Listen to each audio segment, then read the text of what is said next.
Quickly start करते हैं। We keep it Hindi और मिक्सचर और only Yeah, English? that you are comfortable with. Okay, okay. So because we are with the Indian audience, so I just want to Yes, keep it in Hindi. yes, of course. Let's do that. Okay, okay, great. So आपका introduction, आपने education कहाँ से की हुई है और अभी आप क्या कर रहे हैं? Then will move ahead. Okay, I have to give my introduction, is या it? राइट, राइट, या। Okay, cool. I'm Radhika Bajoria, and I studied from a very small town, Pachora करके शहर का नाम था, and it's in Maharashtra only though, but 10th तक वहाँ पे पढ़ाई की, and उसके बाद पेरेंट्स बोल रहे थे कि यहीं पे पढ़ लो, इंटरनेशनल स्कूल नई बनी है, 11th एंड 12th यहीं कर लो, बाहर जाने की क्या जरूरत है। तो बॉम्बे तो बिल्कुल नहीं भेजने वाले थे वो लोग मुझे अकेले, पर उन्होंने सोचा नासिक ही क्यों नहीं शिफ्ट हो जाए, तो मेरी सिर्फ मॉम और मेरी सिस्टर और मैं शिफ्ट हुए थे, हमारा पूरा बाकी का फैमिली पचोरा में था, मेरे होम टाउन में। और बहुत पहले डर लगता था इतना अकेले रहने में, क्योंकि जॉइंट फैमिली में रहने की आदत थी इतने सालों से, तो it was very difficult. But education के लिए करना था, तो 11th एंड 12th पढ़ाई वहां से की। एंड देन अगेन पेरेंट्स बोले कि नासिक में ही कर लो, ग्रेजुएशन भी बॉम्बे जाने की क्या जरूरत है। And then I was like नहीं, मैंने हमेशा खुद को देखा है कोई बड़े शहर से, बड़े इंस्टीट्यूट से ग्रेजुएट होते हुए, तो ये सपना मैं खुद से तोड़ने नहीं दूंगी। तो राइट। बहुत मैंने बोला, उनको कन्विंस किया कि मैं अच्छे से रहूंगी अकेले बराबर से नए शहर में नए लोगों के साथ, तो मुझे जाने दो। बट मेरे पेरेंट्स बहुत सपोर्टिव थे, thank God for that. Otherwise मैं नासिक में ही होती अभी तक, मुझे इतनी अपॉर्चुनिटीज नहीं मिलती।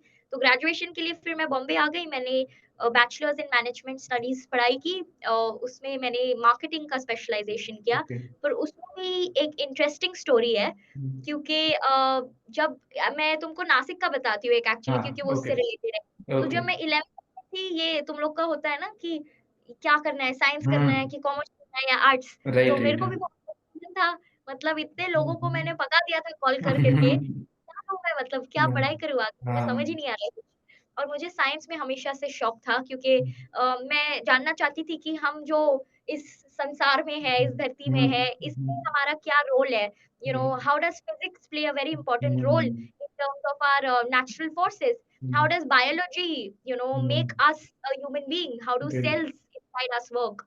तो उसका शौक था, तो मैंने साइंस लिया 11th में। मेरे सारे घर परिवार वाले बोल रहे थे कॉमर्स लो, क्योंकि उसमें पैसा है ऑफ कोर्स। राइट, या। Career okay. बनेगा, वो सब होगा। तो मैंने कॉमर्स तो ले लिया था उनके प्रेशर में, एक हफ्ते में ही। और मैंने बोला शिट, ये तो मेरे को बिल्कुल पसंद नहीं आ रहा है, मैं नहीं कर सकती, ये 2 साल का पढ़ाई है, और राइट। यहाँ पे मेरे साथ 2 दिन भी नहीं बीत पा रहे क्लास में। तो मैं तो नहीं कर सकती, क्योंकि बाकी जो लोग थे क्लास में, वो लोग को सीए बनना था, सीएफए करना था, और उनको पता था कि वो लोग अपना बिजनेस करेंगे, पर मेरा ऐसा कुछ था ही नहीं विजन। तो मैंने प्रिंसिपल को जाके बोला कि आप प्लीज मुझे दूसरे क्लास में शिफ्ट करो ओके, साइंस के। और ओके। उन्होंने बोला कि आपका दिमाग खराब है क्या, इतना सोचना चाहिए ना एडमिशन के पहले। राइट। तो आप ऐसे पहले हो जिसने हमको बोला है सब कुछ होने के बाद कि हमको चेंज करना है, उन्होंने बोला नहीं ये नहीं हो सकता है, अभी जो चूज किया है वही करो। तो फिर उसके बाद मैं 2 दिन बाद वापस गई, मैं थोड़े रोते हुए गई उनके पास, मैंने बोला कि मैम प्लीज आप समझिए, मैं 16 साल की हूँ अभी, मैं नहीं कर पाऊंगी जिसमें मेरे को इंटरेस्ट नहीं है, और मेरे को कम मार्क्स आए, मैं फेल होंगी तो आप ही का इंस्टीट्यूट का नाम खराब होगा, तो आप तो ये चाहेंगे नहीं। और जिसमें मेरे को इंटरेस्ट है उसमें मेरे को बहुत अच्छे मार्क्स आएंगे, जिससे आपको भी खुशी मिलेगी, तो मेरे को आप साइंस में क्यों नहीं ट्रांसफर कर देते। तो उन्होंने बोला हाँ ठीक है, देखते हैं, रुक जाओ थोड़ा। और थैंकफुली वो अभी तक मुझे बोलते हैं कि हिस्ट्री में उनकी यूनिवर्सिटी में ऐसा पहली बार हुआ है कि कोई बच्चा कॉमर्स से साइंस में ट्रांसफर ले लिया हो एडमिशन लेने के बाद। तो ऐसा था मेरा 11th एंड 12th का जर्नी, ओके। और मुझे बहुत पसंद आया वो 2 साल। और फिर ग्रेजुएशन के टाइम भी ये बात आई कि क्या साइंस ही करना है आगे कि कॉमर्स की फील्ड में जाना है। तो ओके। वापस वहां पे कंफ्यूजन शुरू हो गया कि अब करना क्या है। तो मेरे को तो साइंस में ही करना था। फिर मेरे मम्मी पापा सब लोगों ने बहुत समझाया मुझे कि थोड़ा आगे की सोचो, दूर की सोचो। 11th 12th तो ठीक था 2 साल, पर अभी जो तुम करोगी उससे तुम्हारे आगे के 10 साल शेप होंगे। तो फिर मैंने थोड़ा सोचा, और मैं मेरे को अभी भी याद है जब मैं बीएमएस करके घर पे आई अपने पहले दिन का क्लास अटेंड करके, मेरे को तो आंसू आ गए क्योंकि मुझे लगा ओ नो, ये नहीं है, मुझे ये नहीं है मेरी इंटरेस्ट की चीज, मुझे ये करना ही नहीं है। तो मैं मेरी मम्मी के पास जाके बोली थी कि आप प्लीज यहाँ पे भी मेरा एडमिशन चेंज कर दो ओके। कॉमर्स से, क्योंकि बीएमएस में नहीं पढ़ पाऊँगी। पर हम्म, उन्होंने मुझे बहुत समझाया और मैंने सोचा ठीक है, इतना बोल रहे हैं तो मैं थोड़ा उनकी भी सुन लेती हूँ, उनने ज़्यादा दुनिया देखी है। राइट। तो मैंने कर लिया और थैंकफुली आज जो भी मैंने सीखा है वो मैंने चूज़ किया फाइनेंस सीखना, मार्केटिंग सीखना, उसके कारण मुझे वो नॉलेज मिला है अभी। तो मैंने ये सीखा है ओके। हाइंडसाइट में कि जो भी कुछ डिसीजंस आप लेते हो, पूरा आपको लगता होगा उस टाइम पे पर आगे जाके वो अच्छा ही निकलता है। तो राइट। ऐसी ही है मेरी एजुकेशनल जर्नी और बहुत कुछ चीज़ें जो पहले खराब लगती थी, उसके लिए मैं अभी बहुत ग्रेटफुल और थैंकफुल हूँ। Okay, okay, that's great, amazing journey, बहुत ज्यादा एक वो है, या we can say. Roller coaster ride. हाँ, right, true. So let's move ahead. अभी आप करियर के बारे में बताइए, करियर जर्नी कैसे स्टार्ट हुई, जॉब किया आपने और अभी तो आप आई थिंक खुद की कंपनी ऑन करते हैं और लाइक बिजनेस आप देख रहे हैं, तो स्टार्ट कैसे हुई है जर्नी? हाँ, तो मैं ये मेरा हर चीज़ बहुत ही अलग रहा है मेरे करियर में, ओके। आपको पता चल गया होगा अभी, इतना एजुकेशनल राइट। जर्नी के बारे में सुन के। तो मैं लिंक्डइन पे बहुत लिखना शुरू कर दिया था मैंने 18 साल की उम्र में ओके। और इसकी भी एक अलग स्टोरी है कि कैसे ये शुरू हुआ, बट वो हम दूसरे दिन के लिए रखते हैं कभी। ओके। बट मेरे करियर में हमेशा मेरे पास अपॉर्च्युनिटीज़ अलग-अलग वेज़ में आई है, पर मुझे कभी पता नहीं था कि ठीक है, मुझे डॉक्टर बनना है या इंजीनियर बनना है या लॉयर बनना है, ये कुछ पता नहीं था। बस ये पता था कि जो भी करूँगी खुद का करूँगी और बहुत अच्छे से करूँगी। तो एक दिन ऐसा टाइम आया था कि लोग मुझे कहने लगे कि आपने लिंक्डइन पे अपने 2 लाख फॉलोअर्स तो बना लिए, आप लिखते भी बहुत अच्छा हो, पर इसके आगे क्या? और क्या करना चाहोगे आप? तो मैंने सोचा कि मुझे स्टार्टअप इकोसिस्टम में तो बहुत शौक है, तो और मेरा फाउंडर्स के साथ भी बहुत अच्छा रिलेशनशिप था। तो मैंने सोचा कि क्यों ना ये फाउंडर्स और इन्वेस्टर्स दोनों को एक साथ कनेक्ट करें और हेल्प करें उनको फंडिंग में। और इसी में मुझे ये समझ में आया कि विमेन का तो बहुत ही कम चांस होता है फंडिंग लेने के लिए। उनका नेटवर्क ही इतना कम होता है कि उनको पता नहीं होता है कि उनको सक्सेस कैसे मिलेगी, कब मिलेगी। और ये स्पेशली न्यू फाउंडर्स जो होते हैं विमेन, उनको ये प्रॉब्लम है। तो मैंने सोचा इसके लिए कुछ तो करना पड़ेगा। मेरा वॉइस लिंक्डइन पे है और मेरे पास एक प्लेटफ़ॉर्म है जिससे मैं उनको मदद कर सकती हूँ, तो क्यों ना वो करूँ। तो उसी के थ्रू मैंने ये शुरू किया रैडिकली योर्स और वाइपिंग आउट द नॉर्म करके टॉक राइट। शो, जहाँ पे मैं स्टोरीज़ शेयर करने लगी लोगों की। क्योंकि अभी ओके। आपको मैं पूछूँगी कि आपका इंस्पिरेशनल रोल मॉडल कौन है? तो आपके पास कोई नाम होगा। सपोज़ जो रोगन है आपका पॉडकास्टिंग में। राइट। अभी मैं यही सवाल कोई विमेन को पूछ लूँ कि उनकी रोल मॉडल कौन है? फॉर एग्ज़ाम्पल फाइनेंस की इंडस्ट्री में, तो उनके पास इतनी स्टोरीज़ या इतने नेम्स नहीं होंगे। ट्रू। और ऐसा नहीं है कि लोग हैं ही नहीं, लोग हैं पर उनकी स्टोरीज़ बाहर नहीं है। तो मैंने राइट। सोचा ये बाहर कैसे लेकर आएँ? तो उसके थ्रू मैंने पॉडकास्ट शो शुरू किया और अभी तक सब लोग को बहुत पसंद आता है ये क्योंकि इसका फॉर्मेट बहुत अलग है ट्रू। और वुमेन को कितने सारे बायसेस फेस करने पड़ते हैं और करने पड़ते थे। पर ये किसी को पता नहीं है कि उन लोग ने उसको टैकल कैसे किया इतने सब चैलेंजेस के बाद भी सक्सेस कैसे पाई उनने। तो इस बारे में हम लोग डिस्कस करते हैं पॉडकास्ट का और बस यही है जो अभी कर रहे हैं हम लोग which is to support women entrepreneurs and create an ecosystem where they can meet each other, make okay. friends, and also okay. help in a way that they will remember each other for lifetime. So okay. that's how it all started. Okay, okay, that's great. And let's discuss about the revenue part. Like this is you are sharing in the YouTube and other platforms. You are discussing about the podcast, but there is income source or like revenue source that you have. So can you discuss about that business model that you are working on? हाँ, तो हम लोग का business model majorly revenue cut से आता है, जो investment banks लोग चार्ज करते हैं कि Okay. फॉर एग्ज़ाम्पल मैंने आपको ₹100 की फंडिंग दिलवाई, तो उसका Hmm. 5% ₹5 आप मुझे देंगे, क्योंकि मैंने Hmm. वो आपके फंड्स लेकर आए। Okay. तो एक ये है और एक स्पॉन्सरशिप मॉडल है क्योंकि हम Hmm. लोग बहुत इवेंट्स अभी प्लान करने का सोच रहे हैं। अभी Hmm. रिसेंटली हम लोग ने ये किया था बॉम्बे में, Hmm. तो आपने देखा था वो? राइट, राइट, वो इवेंट मैंने आई थिंक आपकी पोस्ट देखा था, उससे कुछ वीडियोस या क्लिप्स देखे थे। हाँ। तो ऐसे इवेंट्स बहुत ज़रूरत है ऐसे इवेंट्स की मार्केट में और ब्रांड्स को तो हमेशा पब्लिसिटी चाहिए ही होती है और ट्रू। राइट ग्रुप में पब्लिसिटी कैसे मिले, उसके लिए वो लोग स्पॉन्सर करते हैं हमारा event, specially women centric brands like आपका ये हो गया पैंटालून्स जो suppose women centric body lotion बेचता हो, तो वो स्पॉन्सर करेगा इवेंट क्योंकि उनको चाहिए कि उनके कस्टमर्स और होए वुमेन। तो वैसे टाइप के लोग स्पॉन्सर करते हैं, उससे रेवेन्यू बढ़ता है। एंड बाकी हम लोग राइटिंग प्रोजेक्ट्स भी लेते हैं, कुछ फंड्स के लिए जिनको आर्टिकल्स लिखने हो रिसर्च रिलेटेड, तो वो ओके। एक चैनल है। और बेसिकली हम लोग एक आपको नटशेल में बताऊँगी तो हम लोग consulting plus events plus networking, in okay. तीनों का रेवेन्यू सोर्स से हम लोग का बनता है okay. Profits. Okay great. So how many members in your team, like कितने लोगों की टीम है और कितना अभी आप इसको एक्सपांड करने अभी तो हम लोग का कुछ 8-10 लोग का टीम हो गया है। ओके। एंड एक्सपेंशन तो हम लोग अभी चैप्टर हेड प्रोग्राम प्लान कर रहे हैं। जैसे बॉम्बे में हमने इवेंट किया, अभी हम्म। नेक्स्ट मंथ मैं लंदन जाऊँगी, तो वहाँ पे ओके। हम लोग प्लान करेंगे नेक्स्ट इवेंट। तो हम लोग ओके। को क्या है ना कि इंडिया में ही वुमेन को हेल्प नहीं करना है, हम्म। बल्कि जो नेशंस है नाइजीरिया जैसे अफ्रीका में, ट्रू। जहाँ पे वुमेन बिल्कुल ही सपोर्ट नहीं है किसी चीज़ का, वैसे देशों में जाके हमको उनको मदद करना है, उनके लिए प्रोग्राम्स करने हैं।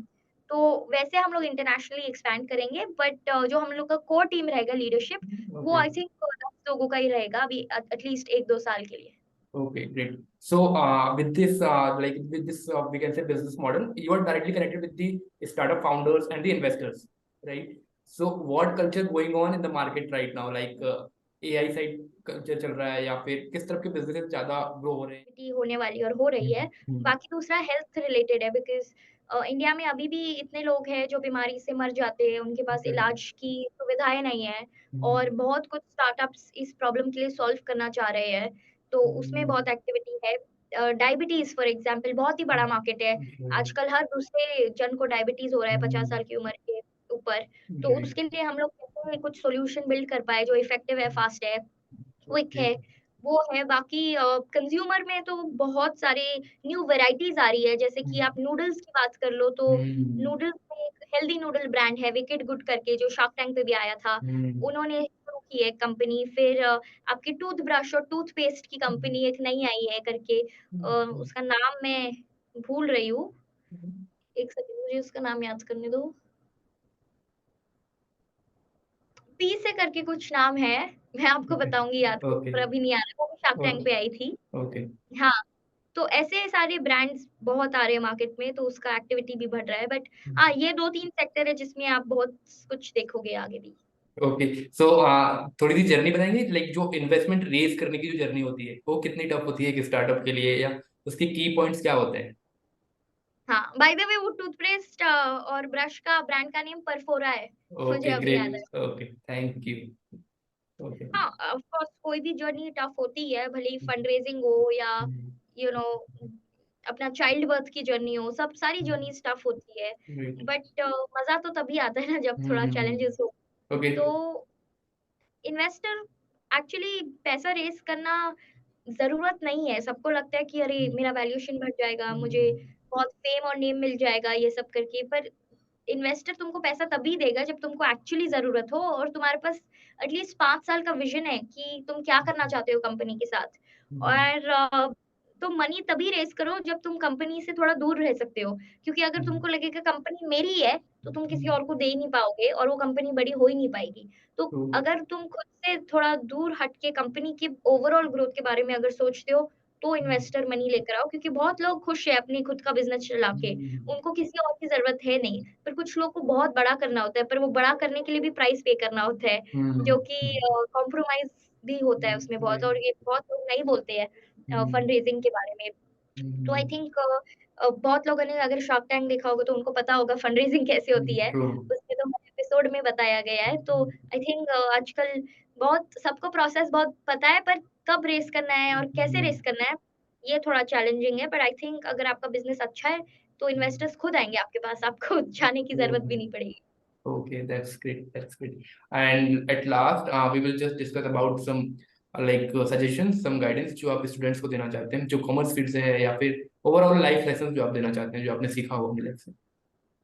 हाँ, वैसे मैंने इतनी ज़िंदगी जी नहीं है अभी तक, पर ओके। जितना कुछ भी किया है, हाँ। उससे मैं ये बता सकती हूँ कि हमेशा जो आपके पास प्रेज़ेंट में है, अभी हम्म। फ़िलहाल है आपके हाथों में, उस उस पे काम करो और उस पे ग्रेटफुल रहो। क्योंकि एज़ अ स्टूडेंट आपके पास पूरी लाइफ़ होती है आपके लिए, तो आपको लगता है मैं ये भी कर लूँ, वो भी कर लूँ, इसको भी पालूँ मैं, चाँद-सितारे को ले आऊँ, सब आपको लगता है आपकी मुट्ठी में है, पर ऐसा नहीं है। तो इंग्लिश में इसको बोलते हैं डोंट कंट्रोल द अनकंट्रोलेबल। इसका हम्म, मतलब है कि आपके हाथ में जो नहीं है उसके पीछे मत भागो। आपके पास जो है उसका पूरा फ़ायदा उठाओ, उसका इस्तेमाल करो और उसी से धीरे-धीरे आगे बढ़ो। और सक्सेस का कोई शॉर्टकट नहीं है, क्योंकि हम्म, एज़ स्टूडेंट्स हमको ये आदत होती है कि जुगाड़ कर ले, स्पेशली इंडियन हम्म, स्टूडेंट्स को, कि शॉर्टकट हम्म, ढूँढ ले कोई चीज़ करने का। बट असली लाइफ़ में ये इसका काम नहीं होता है इतना, hmm, in the long vision if you think about that. तो बस यही 2-3 चीज़ है जिसका ख़्याल रखना पड़ेगा। और बाकी बहुत लोगों से बातें करो, बिकॉज़ अगर आप हम्म, आपके फ्रेंड ग्रुप को सिर्फ़ आपके क्लास में जो फ्रेंड्स हैं, उसी तक सीमित रखोगे, तो आप हम्म, नई दुनिया में क्या नई-नई चीज़ें हो रही है, उसके बारे में कभी सीख नहीं पाओगे और आपको पता ही नहीं रहेगा कि अच्छा ये भी होता है क्या? लाइक फॉर एग्ज़ाम्पल आप इंजीनियरिंग कर रहे हो, तो आप किसी को फ्रेंड बनाओ जो डॉक्टर कर रहा है, वो आपको कुछ और चीज़ हम्म, के बारे में बताएगा जो आपको पता नहीं हो।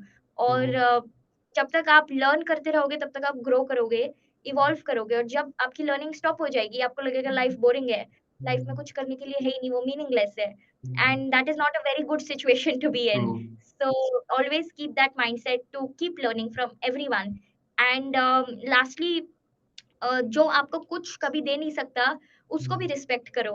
लाइक फॉर एग्ज़ाम्पल आप रेस्टोरेंट में गए हैं, आप वेटर आपको कुछ दे नहीं सकता है, मतलब आप ही सब कर रहे हैं उसके लिए, उसका खर्चा भी आप उठा रहे हैं सर्विस चार्ज देके और आप ही उसको ऑर्डर दे रहे हैं।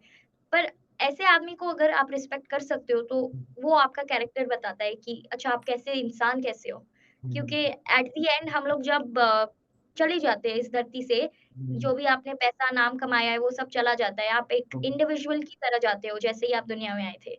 तो और वो इंडिविजुअल आपके वैल्यूज़ होते हैं, और कुछ नहीं। तो आई थिंक जो आपको कभी किसी से कुछ मतलब नहीं है, फिर भी आप कैसे उनसे अच्छे से बात करते हो कि नहीं, वो डिपेंड करता है। और आई थिंक स्टूडेंट्स को ये सब होना पता होना बहुत ज़रूरी बात है, क्योंकि वो आगे जाकर ही सीखते हैं और सीखते भी ठोकर खा के हैं। तो बिना ठोकर खाए अगर सीखने मिल रहा है, तो उसमें क्या बुरी बात है? Yeah, that's great and amazing. So nice to meet you, Radhika. And one thing I was planned to say that your name is amazing. I love your name because it's Radhika. So that's great. Yeah. And we will have a podcast again after some time and we'll discuss a Yes. lot more. Sure, let me know whenever you're putting it up. I'll be happy Okay. to see it, how's it Okay. up. Yeah, we'll take care of it. Okay, thanks, Adio. Okay. Bye. Thank you. Thanks a lot. Bye.